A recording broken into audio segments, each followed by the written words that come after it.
고린도전서 5장 1절부터 13절까지 말씀입니다. 교재를 펴주시죠. 순전함과 진실함을 위하여입니다. 순전함과 진실함을 위하여. 고린도전서 5장 1절부터 13절까지 말씀입니다. 우리 다 같이 한 목소리로 봉독하겠습니다. 너희 중에 심지어 음행이 있다 함을 들으니 이런 음행은 이방인 중에라도 없는 것이라. 누가 그 아비의 아내를 취하였다 하는도다. 그러하고도 너희가 오히려 교만하여져서 어찌하여 통한이 여기지 아니하고 그 일 행한 자를 너희 중에서 물리치지 아니하였느냐. 내가 실로 몸으로는 떠나 있으나 영으로는 함께 있어서 거기 있는 것 같이 이 일 행한 자를 이미 판단하였노라. 주 예수의 이름으로 너희가 내 영과 함께 모여서 우리 주 예수의 능력으로 이런 자를 사단에게 내어주었으니 이는 육신은 멸하고 영은 주 예수의 날에 구원 얻게 하려 함이라. 너희의 자랑하는 것이 옳지 아니하도다. 적은 누룩이 온 덩어리에 퍼지는 것을 알지 못하느냐. 너희는 누룩 없는 자인데 새 덩어리가 되기 위하여 묵은 누룩을 내어버리라. 우리의 유월절 양 곧 그리스도께서 희생이 되셨느니라. 이러므로 우리가 명절을 지키되 묵은 누룩도 말고 괴악하고 악독한 누룩도 말고 오직 순전함과 진실함에 누룩 없는 떡으로 하자. 내가 너희에게 쓴 것에 음행하는 자들을 사귀지 말라 하였거니와 이 말은 이 세상에 음행하는 자들이나 탐하는 자들과 토색하는 자들이나 우상 숭배하는 자들을 도무지 사귀지 말라 하는 것이 아니니 만일 그리하려면 세상 밖으로 나가야 할 것이라. 이제 내가 너희에게 쓴 것은 만일 어떤 형제라 일컫는 자가 음행하거나 탐람하거나 우상 숭배를 하거나 후욕하거나 술 취하거나 토색하거든 사귀지도 말고 그런 자와는 함께 먹지도 말라 함이라. 외인들을 판단하는데 내게 무슨 상관이 있으리오마는 교중 사람들이야 너희가 판단치 아니하랴. 외인들은 하나님이 판단하시려니와 이 악한 사람은 너희 중에서 내어 쫓으라. 아멘. 여러분들 여기 9절부터 13절까지 말씀은 아주 명백합니다. 먼저 9절부터 13절 말씀을 우리 다시 한번 읽어봤으면 좋겠어요. 여기 있는 교훈, 가르침은 아주 명백해요. 9절부터 13절만 같이 읽겠습니다. 시작. 내가 너희에게 쓴 것에 음행하는 자들을 사귀지 말라 하였거니와 이 말은 이 세상에 음행하는 자들이나 탐하는 자들이나 토색하는 자들이나 우상 숭배하는 자들을 도무지 사귀지 말라 하는 것이 아니니 만일 그리하려면 세상 밖으로 나가야 할 것이라. 이제 내가 너희에게 쓴 것은 만일 어떤 형제라 일컫는 자가 음행하거나 탐남하거나 우상 숭배를 하거나 후욕하거나 술 취하거나 토색하거든 사귀지도 말고 그런 자와는 함께 먹지도 말라 함이라. 외인들을 판단하는데 내게 무슨 상관이 있으리오마는 교중 사람들이야 너희가 판단치 아니하랴. 외인들은 하나님이 판단하시려니와 이 악한 사람은 너희 중에서 내어 쫓으라. 아멘. 9절부터 13절이 뭐를 얘기하죠? 아주 분명합니다. 세상 사람들에 대해서 세상 사람들에 관한 것과 교중 사람, 교회 안을 일단 구분을 해요. 세상의 악한 사람들과 사귀지 말아라. 사귀어서 그 사람들과 가까이 갈 건 아닙니다만 그 사람들과 함께 살지 않으려면 세상을 떠나야 돼요. 그러니 세상에서 내가 함께 일하는데요, 직장을 다니든지 아니면 장사를 합니다. 장사를 하는데 뭔가 음행하는 사람, 우상 숭배하는 사람은 오지 말아라. 그렇게 하고 살 수는 없어요. 그건 내 삶에 유익이 안 될 뿐만 아니라요, 교회라는 것 자체가 세상에 두셨다는 의미를 어쩌면은 반하는 겁니다. 그러니까 내가 돈 벌려고 어쩔 수 없이 그 사람들 만나는 것만은 아니에요. 그렇게 생각할 건 아니죠. 바울이 그럽니다. 고린도 교회를 향해서 너희는 하나님의 성전이에요. 고린도에 있는 하나님의 성전이에요. 하나님의 성전은 지금 고린도에 있습니다. 그 음행하고 우상 숭배가 가득한 그 가운데 교회는 거기에 있어요. 하나님의 영이 거기에 오셨어요. 왜 그러셨을까? 하나님께서 우리를 사랑하셔서요, 말씀이 육신이 되어 우리 가운데 거하시죠.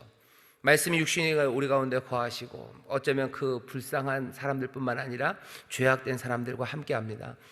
그 광야에서 하나님이 이스라엘 사람과 함께 하셔요. 광야에서 천막에 계시는 게 그냥 허름한 집에 있다는 의미만은 아니에요. 하늘 보좌 버리시고 그 천막에 거하시는, 아이고 어떻게 그렇게 위대하신 분이 이렇게 누추한 곳에 계실까? 누추한 것만은 아닙니다. 이건 더해요. 왜? 누추하고요, 거기 함께하는 그 사람들은요 더 뭐라 그래야 되나요? 더 추레합니다. 그 사람들은 배신하는 사람들이에요. 그 사람들은 악한 사람들이에요. 그냥 악할 뿐만 아니라, 악하면 그래도 하나님께 뭐 충성이라도 해야 되는데 그것마저도 아니에요. 악하고 충성스럽지도 않아요. 그런 사람들과 함께 거하려고 하나님이 오셨어요. 우리도 이 세상에서 하나님의 은혜가, 하나님의 말씀이 우리 가운데 거할 때 하나님은 그쵸? 그 로마가 다스리는, 그리고 그 온갖 악들과 종교적인 여러 가지 그 부패가 있는 그곳에 하나님의 아들이, 하나님께서 육신이 되어 오셔서요, 뭐 하러 오셨어요? 살리러 오셨어요. 거기 판단하러 오셔서 새 일을 행하러 그리로 오십니다. 교회, 우리도 이 땅에 여기 이곳 인천에 있어요. 그리고 여기서 삽니다. 온갖 거짓과 아첨하는 말들이 가득하고, 그리고 이게 뭔가 싶은 세상의 온갖 혼란 가운데 교회가 있습니다. 그러니 성도들도 마찬가지예요. 그 사람들을 피해서 도망가서 사는 사람들 아니에요. 우린 도망갈 사람들 아닙니다. 여기 우리가 있는 곳이 어떤 곳인 줄 알아요. 그 사람들과 함께 살 겁니다. 그 얘기야. 우리 그 사람들과 함께 살 거예요. 그러나 세상에 있는 악한 사람들, 우상 숭배하는 사람들, 그 사람들과 우리가 함께 살겠지만 교회 안에는 달라요. 교회 이 교중에는 진실함과 순전함으로 살아가야 되는 곳이지, 여기에도 정말로 음행하고, 여기도 우상 숭배하고, 여기도 온갖 악한 사람들, 그 사람들이 판을 치는 곳은 절대 아닙니다. 절대 아닙니다. 그게 지금 얘기하는 바예요. 외인들을 판단하는데 내게 무슨 상관이 있으리오마는 교중 사람들이야 너희가 판단치 아니하랴. 사람들은 그래요. 서로 판단하면 안 된다고. 바울은 뭐래요? 판단하라죠. 판단해라. 판단한다는 거 정확한 판단이에요. 그리고 순전함과 거룩함, 그리고 진실함이 있게 만들어야 됩니다. 외인들은 하나님이 판단할 거예요. 하지만 이 악한 사람들, 너희 중에 있는 악한 사람들은 너희가 판단해서 그 사람들을 쫓아내랍니다. 그게 바울이 교회에 대해서 가르쳐주는 바입니다. 명확해요. 아주 명확합니다. 아주 명확하게 가르쳐줘요. 그렇게 다 내쫓으면 아무도 안 남을 텐데요. 그렇지는 않습니다. 하나님의 은혜를 그건 무시하는 말이에요. 다 그럴 겁니까? 몽땅 다 그렇겠습니까? 아니요, 그렇지 않습니다. 그러면은 줄어들지 않겠습니까? 줄 수는 있습니다. 하지만 그렇다고 해서 모두가 다 나가는 건 아니에요. 하나님의 은혜가 우리와 함께합니다. 하나님의 은혜가 우리와 함께해요. 은혜가 나를 인도하는 대로 겸손하게 따르는 사람들이 있어요. 순전함과 그리고 진실함을 위해서 살아가는 사람들이 있어요. 하지만 여기 지금 바울이 말하는 사람들은요, 아니에요. 그렇게 안 합니다. 은혜 아래서 겸손함으로 은혜를 따라가는 게 아니고요, 그냥 여전히 교만함으로 그냥 자기의 길을 걸어가면서 온갖 우상 숭배와 탐심과 제멋대로 살아가는 사람들이 있어요. 그런 사람들은 내어 쫓아야 되죠. 나가라고 그래야 되는 게 맞다고 얘기합니다. 은혜가 없기 때문이죠. 여전히 하나님의 때로는 은혜를 받고도 그것을 배반한 사람들이에요. 그 사람들은 안 됩니다. 그게 바울이 지금 우리에게 하는 말입니다. 우리 구역장님들이 지금 조용합니다. 왜 그런지 압니다. 나은가 싶기도 하고, 이게 어떻게 해야 되는 건가 싶기도 하시죠. 그러면 아주 좋아요. 여러분들이 지금 말씀을 듣기 시작한 거예요. 어떻게 해야 될까? 한번 보시죠. 자, 첫 번째 단락 같이 읽겠습니다. 시작. 예수님은 세상에 속하지 말고 세상에 있으라고 우리를 부르셨습니다. 다시 말해서 우리는 우리 시대의 타락한 도덕의 영향에서 격리되어야 하지만 세상 사람들에게서 고립되어서는 안 됩니다.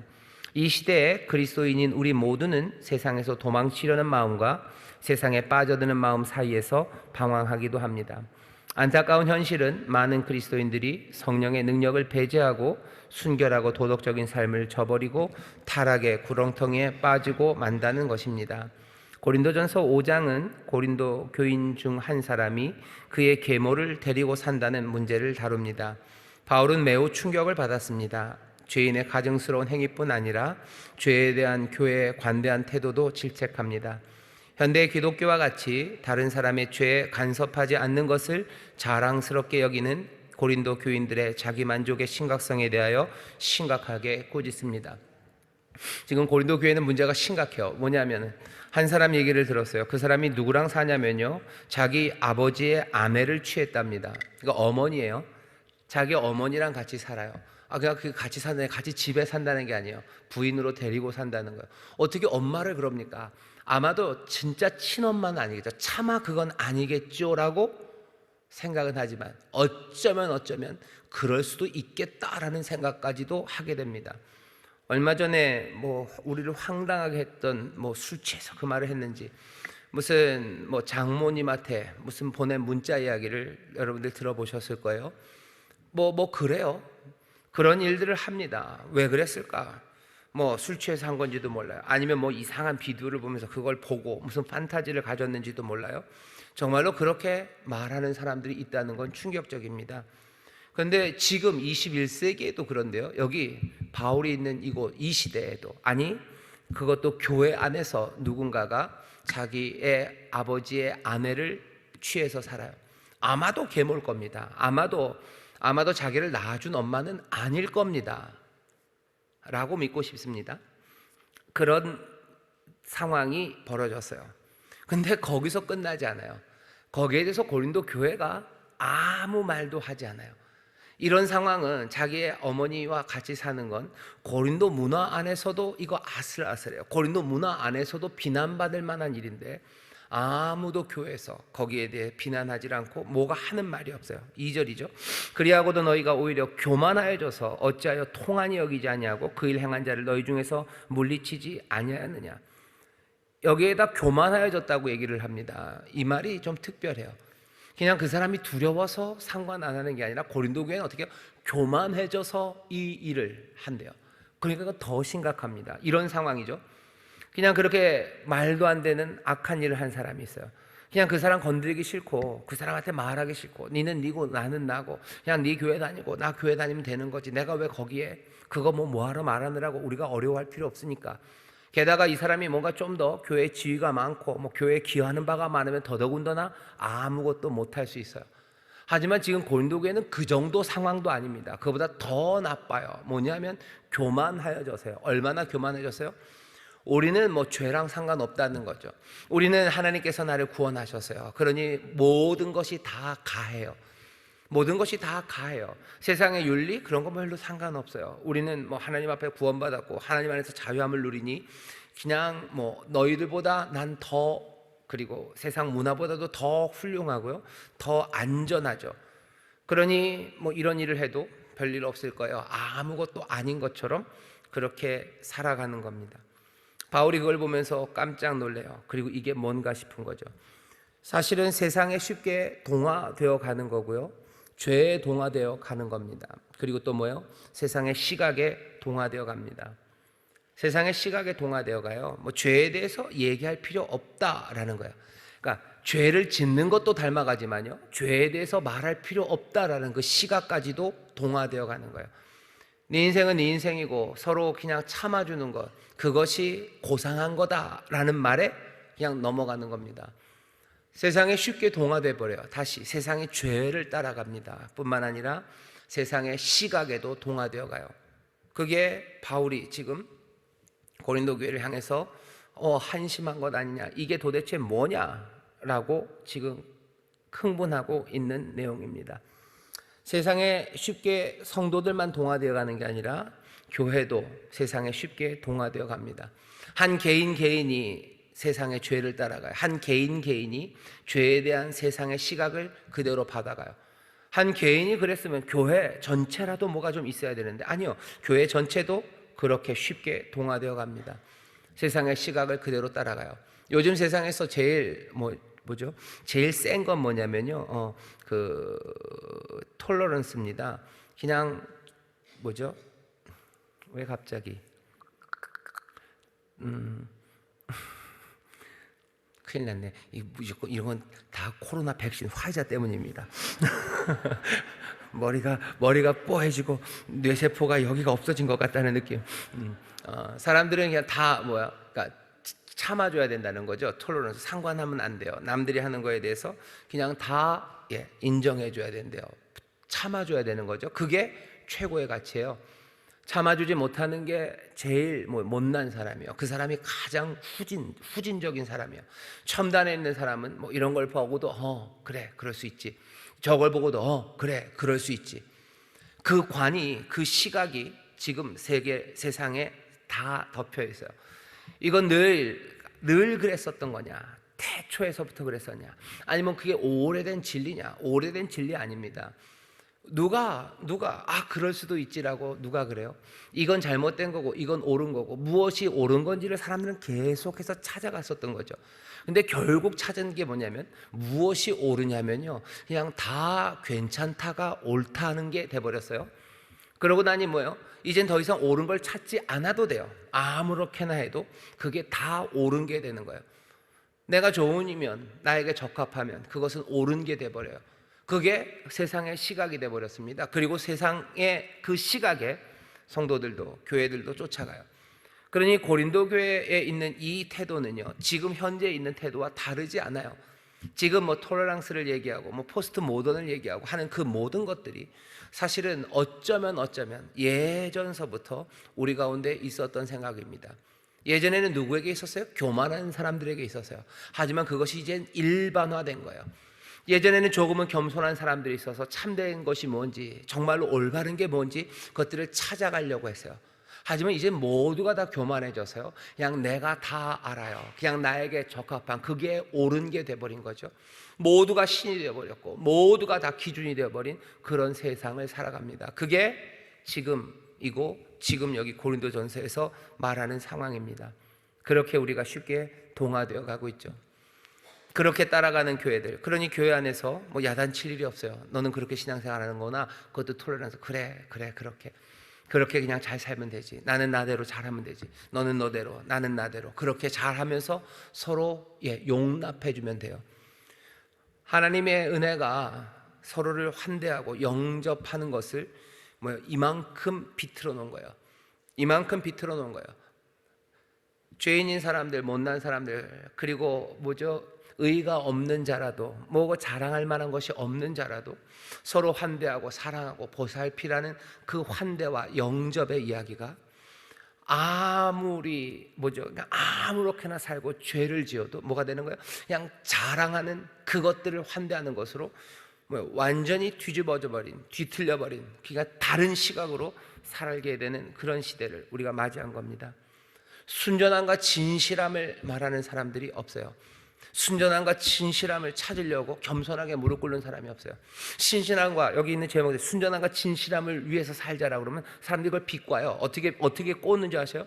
그 순전함과 진실함을 어떻게 아니에요? 어떻게 하냐고요? 겸손하게 그 진리에 빛 앞에 서야지 아는 건데, 순전함과 진실함을 모르니 뭐 하는 거야? 그냥 내가 생각하는, 그리고 내가 그 모든 것 위에 자유함으로 내가 누리는 그 순전함과 진실함, 그거면 되지 않냐? 그러니 인정하라는 거예요. 여기에 인정해라. 내 거기에 무릎 꿇어라는 거죠. 내가 대장이야, 내가 신이야, 내가 기준이야, 내 앞에 무릎 꿇으라고 얘기하는 겁니다. 모두가 다 우상이 되어버렸어요. 전에는 뭔가 다른 우상을 따랐다면 이제는 모두가 다 우상이 되어버린 그런 시절을 우리가 살아갑니다.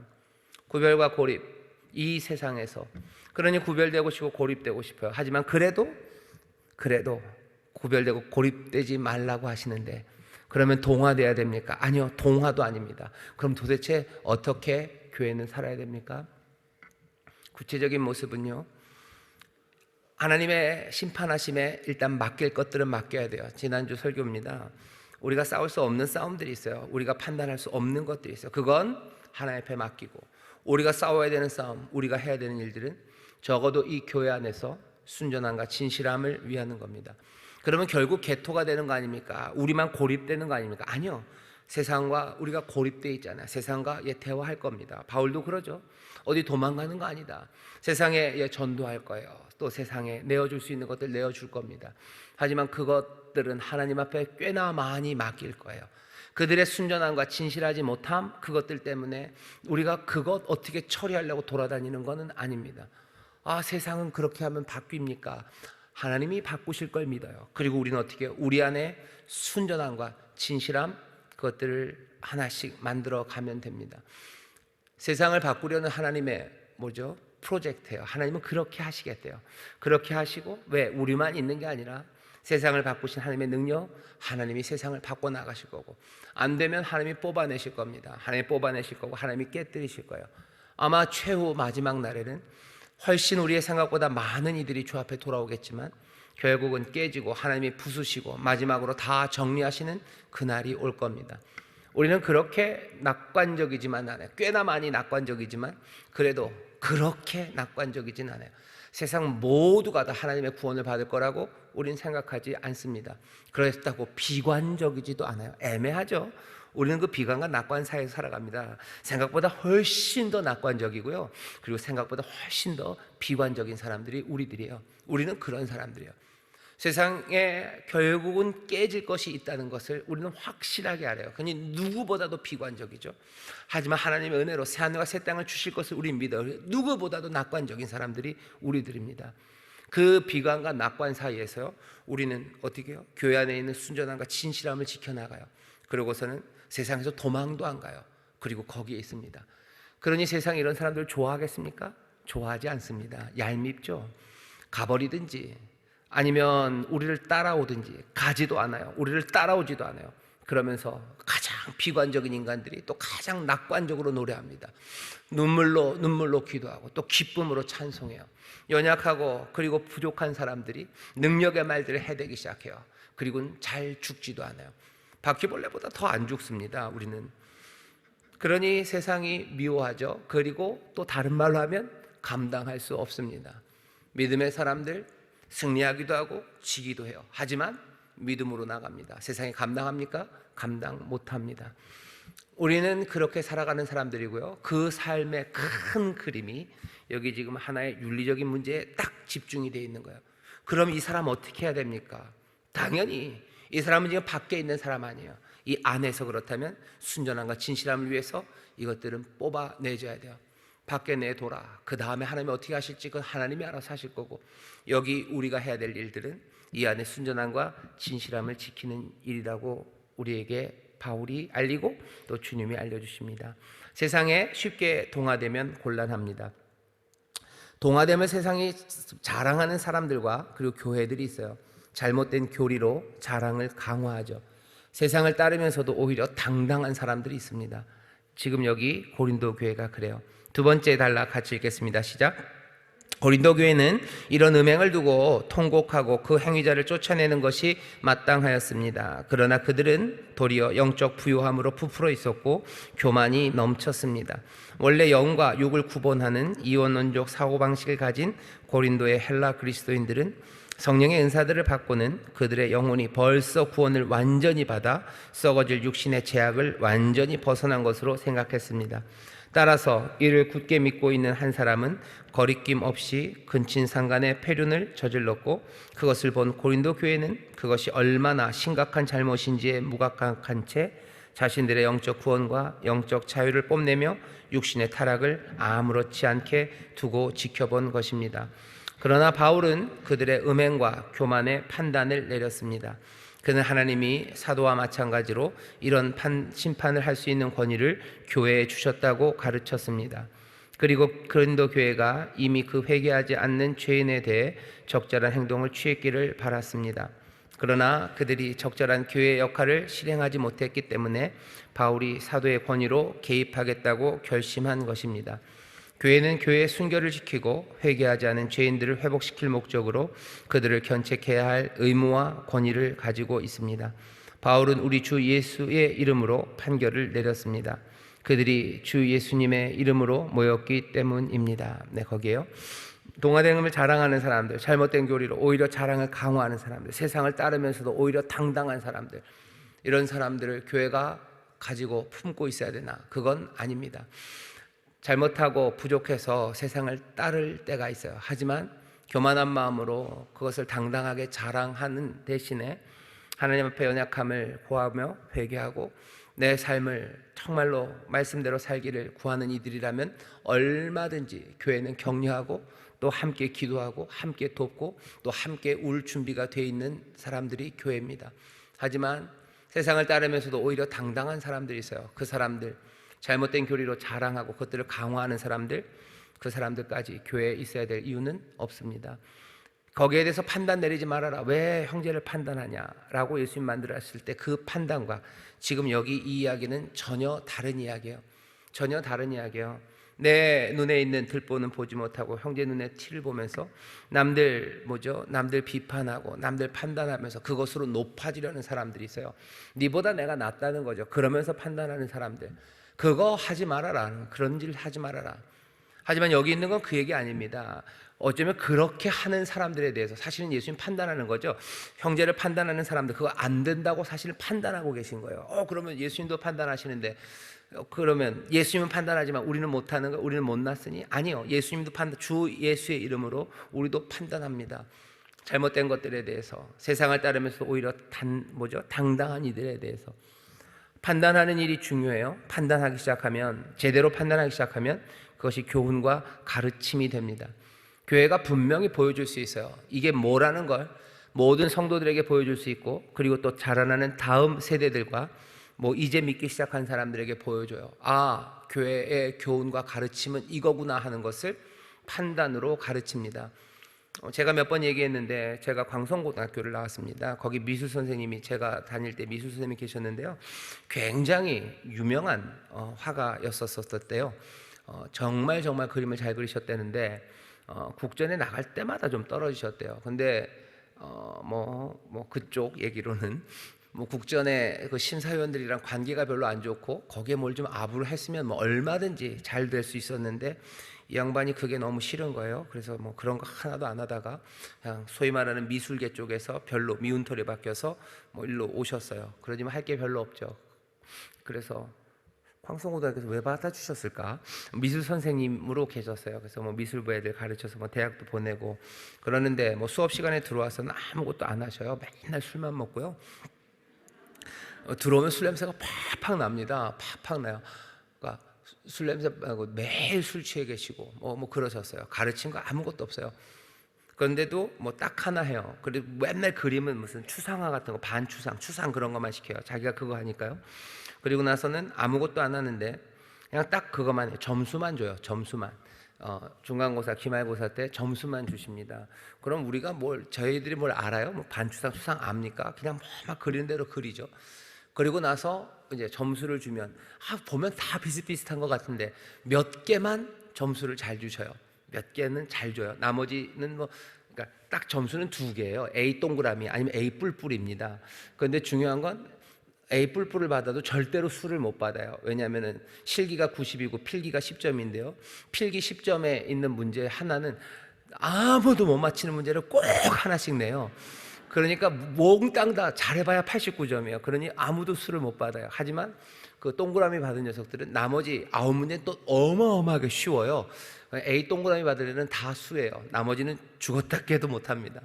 근데 A 동그라미 받은 것들을 보면 처음에는 몰랐어요. 보는데 이게 뭐야, 이게나 이거나 다 똑같은데 왜 얘는 이거고 얘는 이거야. 그렇게 한 2년쯤, 그러니까 한 6, 7번이죠. 한 6번쯤, 5번, 6번쯤 이렇게 지나니까요. 그래도 뭘 조금 알 것 같아요. 그러니까 뭔지는 모르겠지만 애들이 이제 그려온 거를 점수를 주는 날이 되면 괜히 이건 A 동그라미일 것 같아요. 그런 게 몇 개씩 보여요. 그러면 아니나 다를까 이게 A 동그라미라고 얘기를 하셔요. 그러면 모르겠습니다. 저는 그래요. 이게 뭔지 모르지만 판단이요. 이게 좋은 거다, 이거다라는 것만 보여줘도 우리는 그것들 따라갑니다. 그걸 구별할 수 있다는 게 참 어렵죠. 여러분들 미술관에 가면 현대미술들 그림 쫙 보면 뭐가 좋은 건지 알 수가 없어요. 근데도 자꾸 누군가가 이건 좋은 거라고 우기는 것 같지만 그 그림들 자꾸 놓고 보다 보면요, 다른 것들과 분명한 차이가 뭔가는 있습니다. 뭐가 감정적으로 오기도 하고요, 그냥 우리의 감각에 오기도 하고, 뭐가 소리들이 다른 것들이 보이기 시작해요. 판단이 분명히 교훈과 가르침이 됩니다. 말로 설명하기 어렵고 굉장히 복잡해요. 하지만 누구를 하나를 쫓아낸다는 그 이야기가 그 전체 교회 안에 얼만큼이나 큰 교훈과 가르침이 될지 우리는 상상할 수 있습니다. 동화되는 사람들, 그리고 뭐가 잘못된 건지를 한 번에 정확한 판단으로 어쩌면 말로 설명할 수 없는 것들을 가르칠 수 있어요. 바울은 지금 그 일을 하라고 합니다. 이미 판단했다. 그 사람은 반드시 교회에서 내보내야 된다. 그것이 너희에게 무슨 교훈과 분명한 교훈과 가르침이 될 거다라고 지금 말하고 있는 겁니다. 순전함과 진실함, 우리 죄인들이 여기 왔습니다. 세상에 대해서 우리가 무슨 상관을 하겠습니까? 하지만 교회는 순전함과 진실함을 유지해야 합니다. 마지막 단락 같이 읽어볼까요? 바울은 교회의 정화를 위해서 악한 사람을 내쫓으라 말합니다. 그리고 심각한 죄를 대면하는 것은 선택이 아니라 반드시 해야 할 일임을 가르치고 있습니다. 물론 그 과정은 반드시 하나님의 기준에 부합하는 분명한 지침을 따라야 할 것입니다. 바울은 이 상황을 묵은 누룩을 모두 쓸어내버려야 하는 상황에 비유하였습니다. 그러나 교회의 역할은 처벌이 아니라 교정하는 것임을 잊지 말아야 할 것입니다. 방황하는 그리스도인들을 모욕하거나 격양시켜서 괴롭히는 것은 예수 그리스도의 사랑이 아닙니다. 죄에 빠진 이웃이 회개하고 뉘칠 수 있도록 순전한 삶으로 돌아올 수 있도록 하는 내면의 진실한 마음이 가장 중요한 것입니다. 지금 여기서 아무나 마음에 안 든다고 다 내쫓고 그 교회가 그런 거 아닙니다. 죄인들이 와서 부족합니다. 정말로 순전함 그리고 진실함을 지켜갈 수 있도록 서로 돕고 함께 격려하는 게 필요합니다. 하지만 아까 말한 것처럼 그 말도 안 되는 일을 하면서도 어찌 보면 잘못된 신앙으로 그것들을 자랑하는 사람들, 그런 사람들까지 두고 있어야 되냐라고 묻는 겁니다. 자기 아버지의 아내를 아내로 취하고서도 그것이 아무것도 아니냐, 그거 게다가 난 예수 믿는 사람이니 이래도 된다고 말하는 그런 심각한 문제를 판단 못할 정도로 그렇게 무디고 또 그렇게 어리석고 순전함과 진실함에 대한 마음이 사라진다면 그건 문제가 심각하다는 거죠. 쉽지 않은 문제입니다. 그리고 또 우리가 함께 기도할 일입니다. 우리 인천순복음교회 안에도 약한 사람들이 얼마나 많습니까? 다른 사람들 이야기 아니죠. 제 얘기고 또 여러분들 우리 구역장님들도 마찬가지일 거예요. 우리 가운데 죄악된 것들, 세상 따라가는 것들이 왜 없습니까? 그리고 세상에 그 시각에 동조할 때가 얼마나 많습니까? 그래도 은혜로 우리를 붙잡아 주실 것을 우리는 믿고요. 그래도 올바름에서 멀어졌다고 우리는 알아요. 그러니 기도하고 또 성령의 도우심으로 그리로 갈 수 있다고 우리는 믿어요. 비관적이고 낙관적인 그 일을 우리는 해냅니다. 하지만 이 틀이 없는 사람들이 있어요. 이젠 다 끝났어요. 우린 자유해요. 내가 이렇게 살아도 아무 상관없어요. 순전함과 진실한 그런 건 몰라요. 그럼 도대체 이 사람은 교회 와서 뭐 하는 거냐는 거죠. 도대체 무엇을 믿는 건가? 도대체 무엇을 붙잡은 건가? 은혜에 관해서 뭐라고 생각하는 건가? 결국은 그렇게 살아가면 하나님의 주시는 은혜가 이 사람을 죄인으로 만들어가는 거냐? 갈라디아서에서 바울이 그러죠.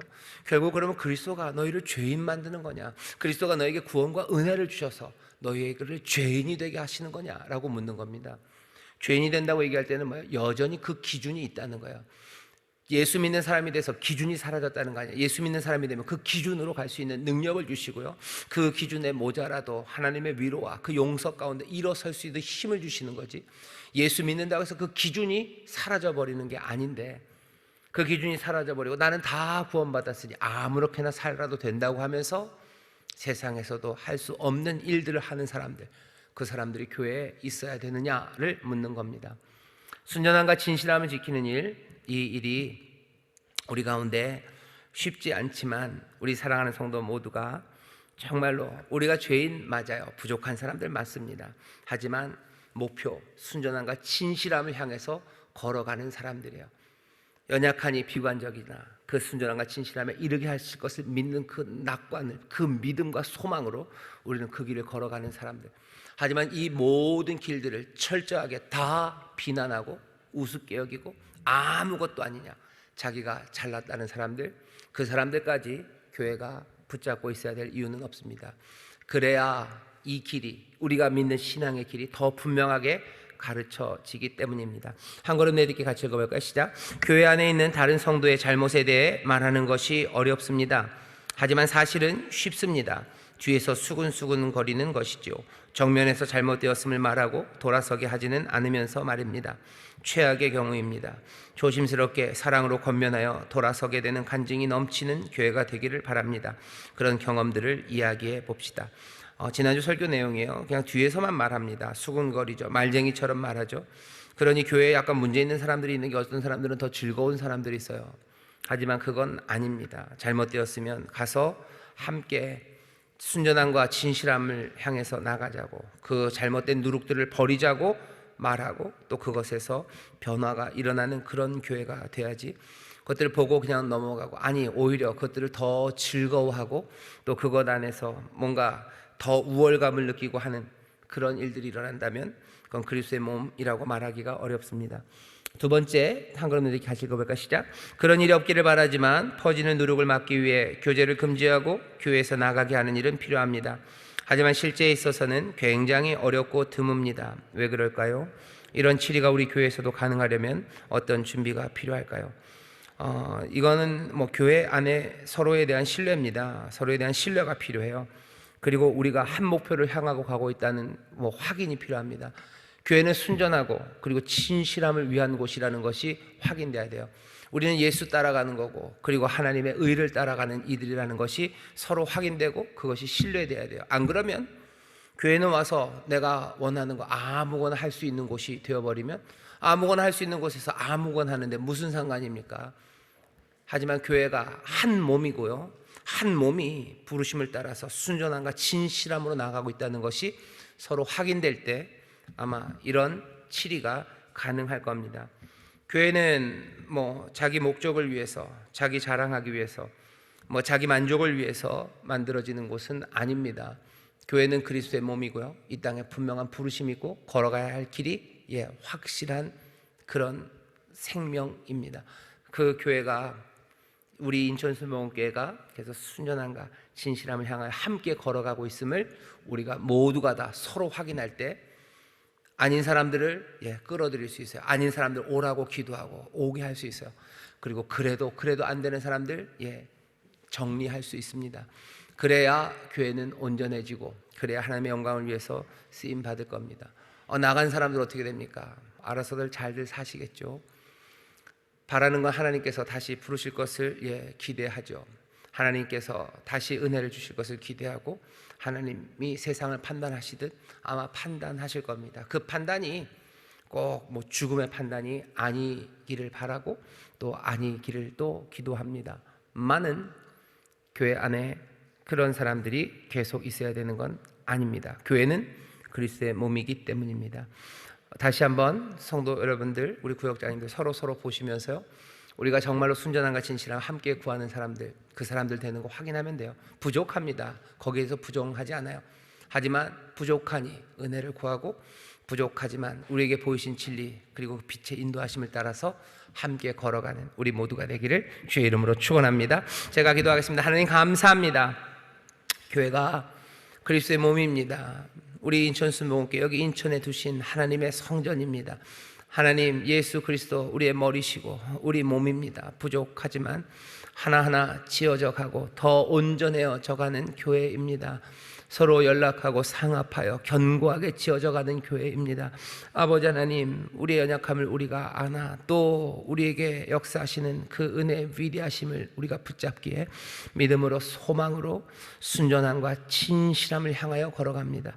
아버지의 다른 목적을 향해 걸어가지 않습니다. 주님, 우리 순전함과 진실함 가운데 아버지 변화되는 삶, 아버지 하나님 거기서 비춰지는 빛들, 또 함께 하시는 놀라우신 능력과 은혜의 풍성함, 하나하나 세상을 새롭게 만드시는 우리 그리스도의 영광을 우리가 함께 누리고 또 함께 감사하는 복된 교회가 되게 하여 주옵소서.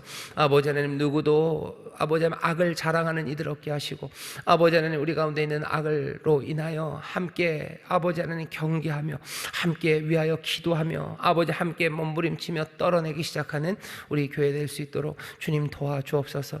그 길에 아버지 하나님, 그 어려운 일에 아버지 하나님 서로가 서로의 상처를 위로하고 안아주게 하시고, 아버지 하나님 정말로 서로를 위하여 사랑으로 기도하기 시작하는 하나님 귀한 교회 되게 하시고, 아버지의 사랑을 담아 아버지 하나님 주를 경외하는 믿음으로 선한 말들, 아버지의 순전한 말들이 우리 가운데 넘쳐나게 하여 주옵소서. 감사드리며 예수님 이름으로 기도하옵나이다. 아멘.